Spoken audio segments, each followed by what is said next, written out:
الحمد لله رب العالمين والصلاة والسلام على سيد الأنبياء والمرسلين وعلى آله الطيبين والطاهرين وأصحابه الأكرمين أجمعين وعلى آله وصحبه وبارك وسلم. أما بعد فأعوذ بالله من الشيطان الرجيم.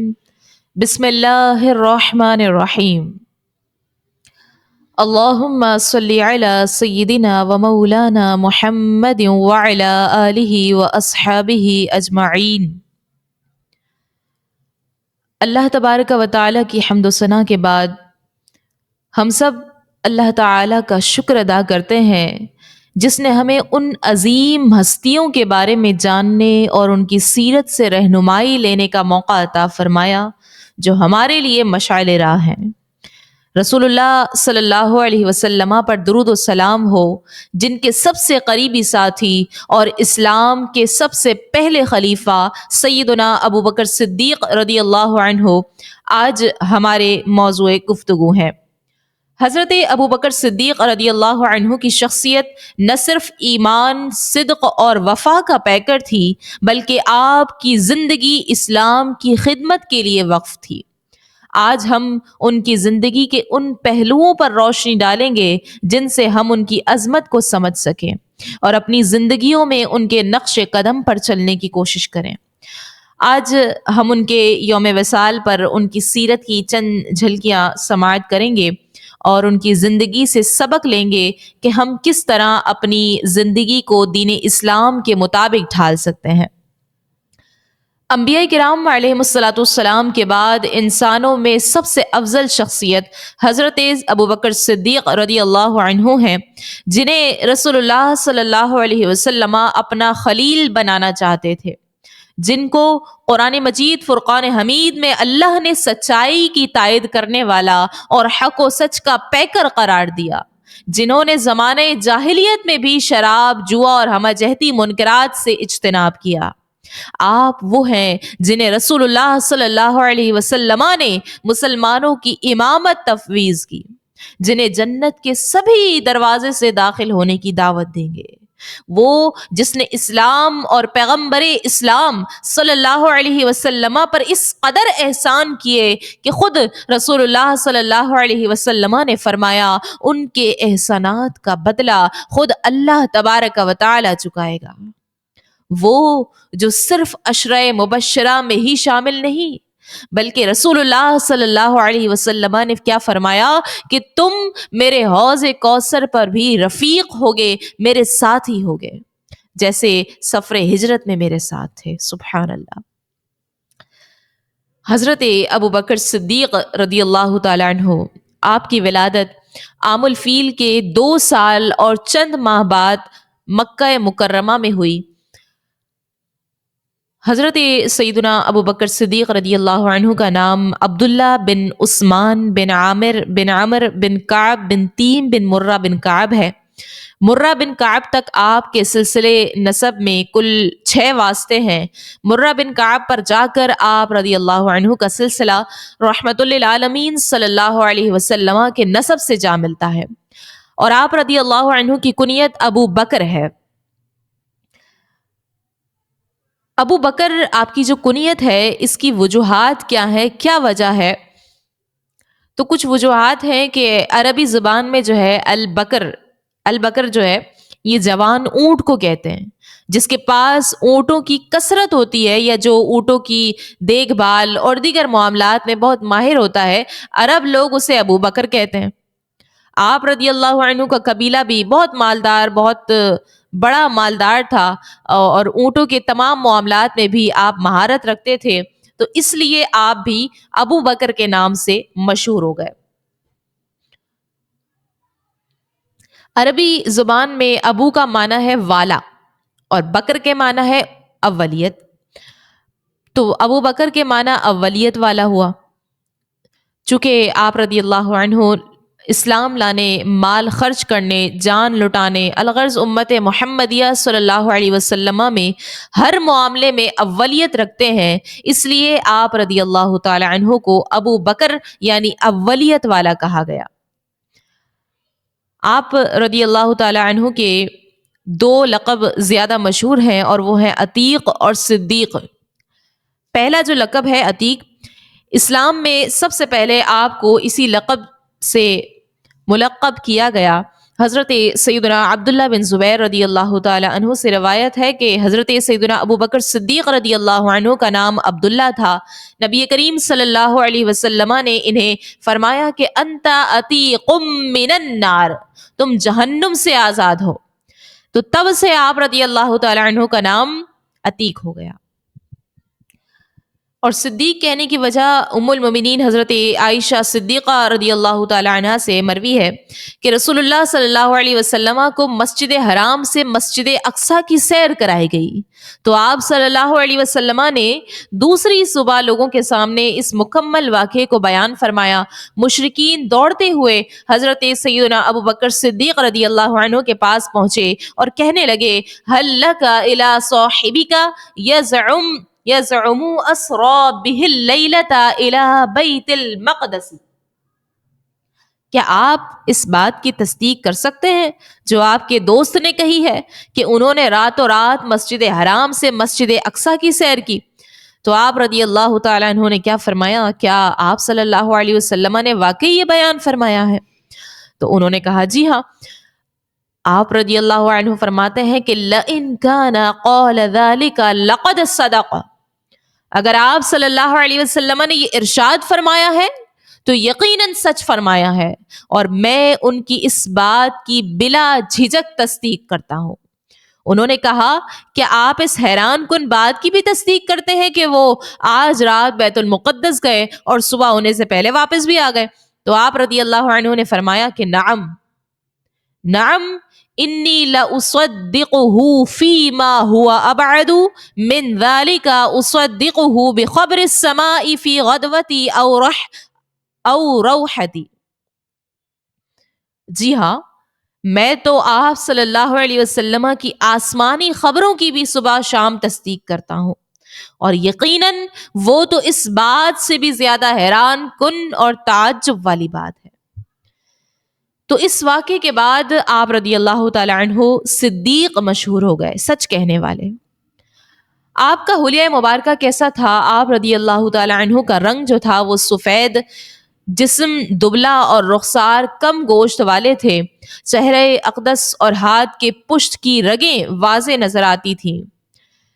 16 یا 18 سال کی عمر میں رسول اللہ صلی اللہ علیہ وسلم کی صحبت بابرکت سے فیضیاب آپ ہوئے۔ جب رسول اللہ صلی اللہ علیہ وسلم نے اعلان نبوت فرمایا تو فوراً نور ایمان سے اپنے سینوں کو منور کر لیا۔ اس وقت آپ رضی اللہ عنہ کی عمر 38 سال تھی۔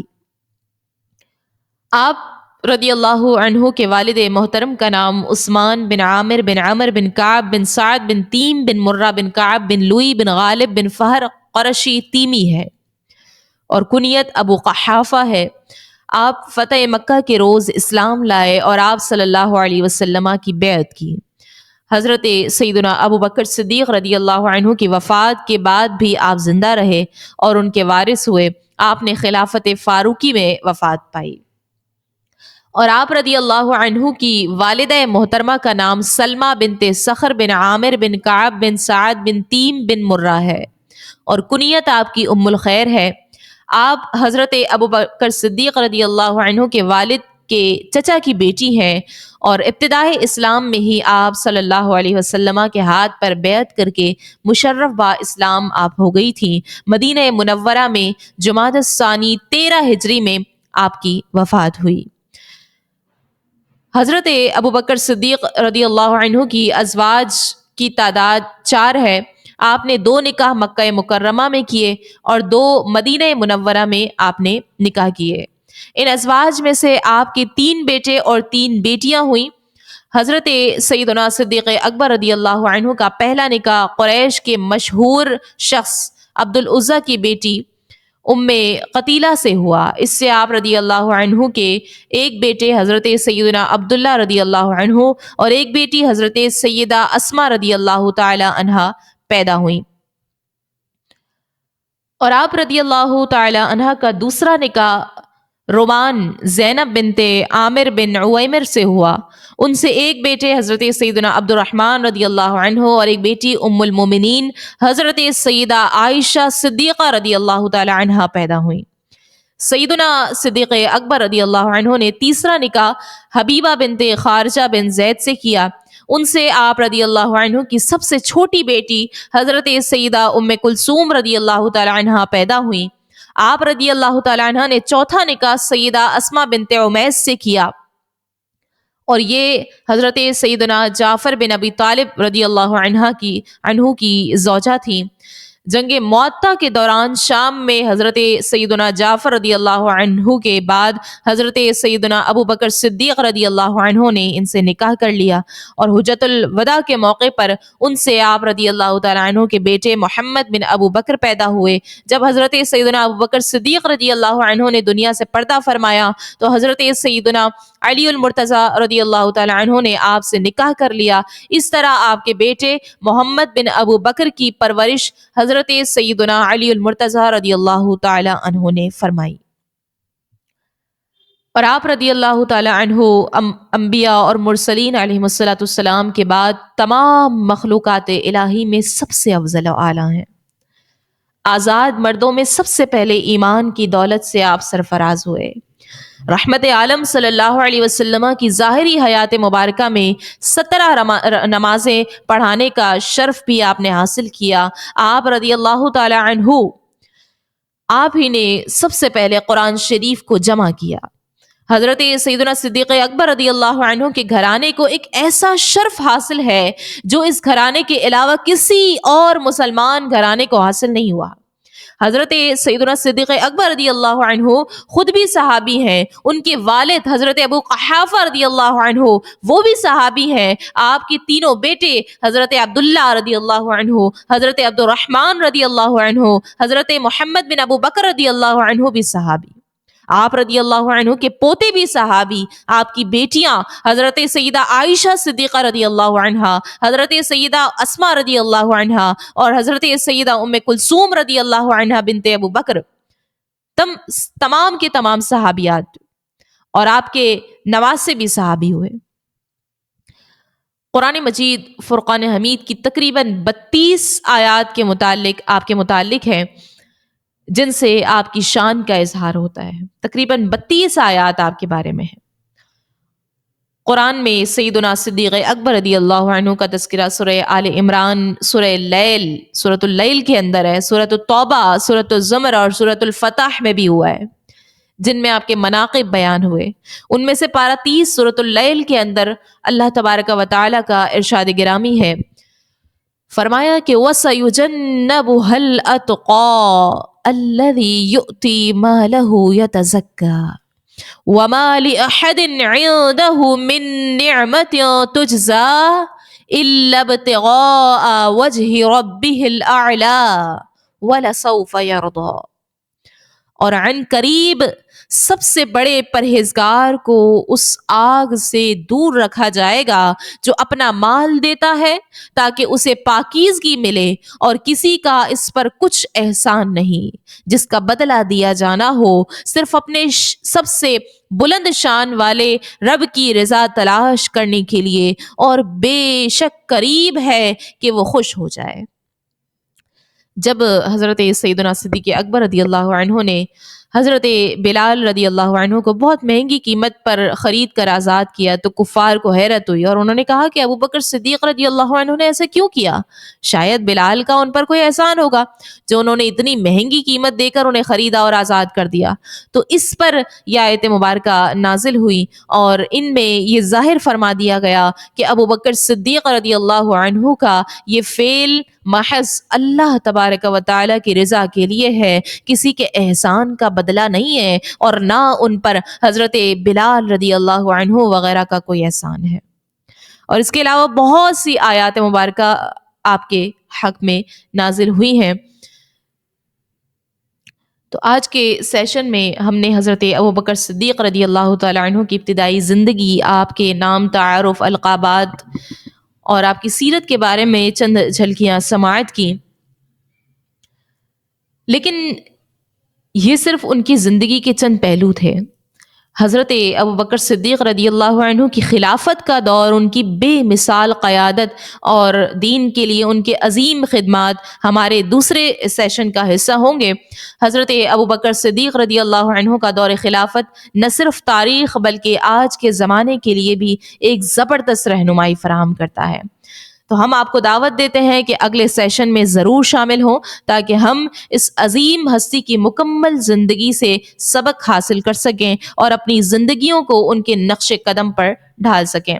اللہ تبارک و تعالی ہمیں حضرت ابوبکر صدیق رضی اللہ تعالی عنہ کی سیرت سے حقیقی رہنمائی حاصل کرنے اور اپنی زندگیوں کو دین کے مطابق گزارنے کی توفیق عطا فرمائے۔ آمین بجاہ سید المرسلین صلی اللہ علیہ وسلم۔